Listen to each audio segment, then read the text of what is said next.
Quand on prend un rat et qu'on le met dans une cage à 2 compartiments, c'est-à-dire dont l'espace est séparé par une cloison dans laquelle se trouve une porte, dont le plancher est électrifié intermittemment, et avant que le courant électrique passe dans le grillage du plancher, un signal prévient l'animal qui se trouve dans la cage que 4 secondes après, le courant va passer.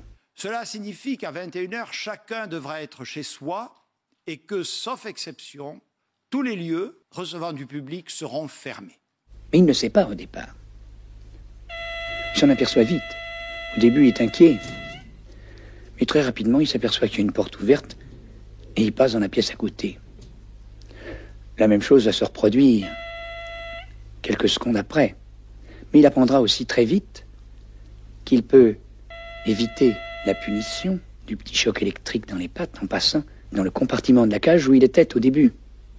Cet animal, qui subit cette expérience pendant une dizaine de minutes par jour, pendant 7 jours consécutifs, au bout de ces 7 jours, va être en parfait état, en parfaite santé. Son poil est lisse, il ne fait pas d'hypertension artérielle, il a évité, par la fuite, la punition. Il a maintenu son équilibre biologique.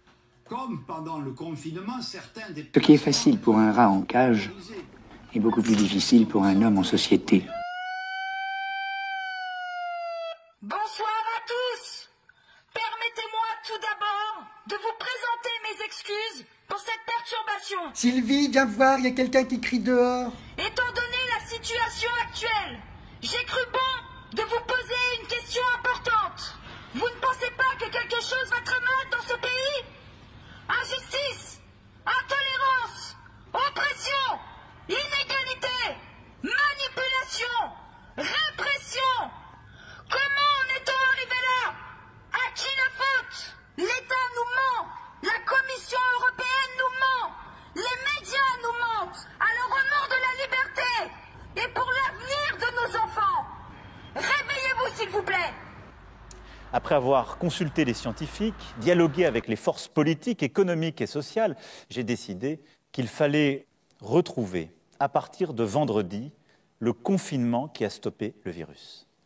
Dans cette seconde situation, la porte de communication entre les 2 compartiments est fermée. Le rat ne peut pas fuir.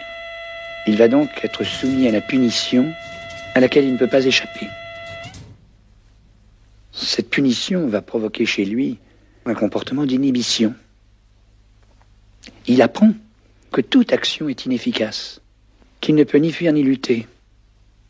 Et cette inhibition, qui s'accompagne d'ailleurs chez l'homme de ce qu'on appelle l'angoisse, s'accompagne aussi dans son organisme de perturbations biologiques extrêmement profondes. Tu sais bien que si un microbe passe dans les environs, alors que normalement il aurait pu les faire disparaître, là ne le pouvant pas, il fera une infection. Et puis ces troubles biologiques aboutissent à tout ce qu'on appelle les maladies de civilisation ou psychosomatiques, les ulcères de l'estomac, les hypertensions artérielles. Ils aboutissent à l'insomnie, à la fatigue, au mal-être. Dans cette troisième situation, le rat ne peut pas fuir. Il va donc recevoir toutes les punitions, mais il sera en face d'un autre rat qui lui servira d'adversaire. Et dans ce cas, il va lutter. Cette lutte est absolument inefficace. Elle ne lui permet pas d'éviter la punition, mais il agit. Un système nerveux, ça ne sert qu'à agir. Ce rat ne fera aucun accident pathologique de ceux que nous avions rencontrés dans le cas précédent.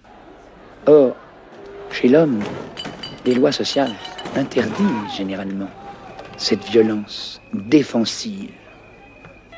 Cette situation dans laquelle un individu peut se trouver d'inhibition dans son action, si elle se prolonge, commande à toute la pathologie. Quand son agressivité ne peut plus s'exprimer sur les autres, elle peut encore s'exprimer sur lui-même, c'est-à-dire qu'il dirigera son agressivité sur son estomac, où il fera un trou, un ulcère de l'estomac, Sur son cœur et ses vaisseaux, il fera une hypertension artérielle, quelquefois même des lésions aiguës qui aboutissent aux maladies cardiaques brutales, les infarctus, des hémorragies cérébrales, ou des urticaires, ou des crises d'asthme. Il pourra aussi orienter son agressivité contre lui-même d'une façon encore plus efficace. Il peut se suicider. Et quand on ne peut pas être agressif envers les autres, on peut par le suicide être agressif encore par rapport à soi.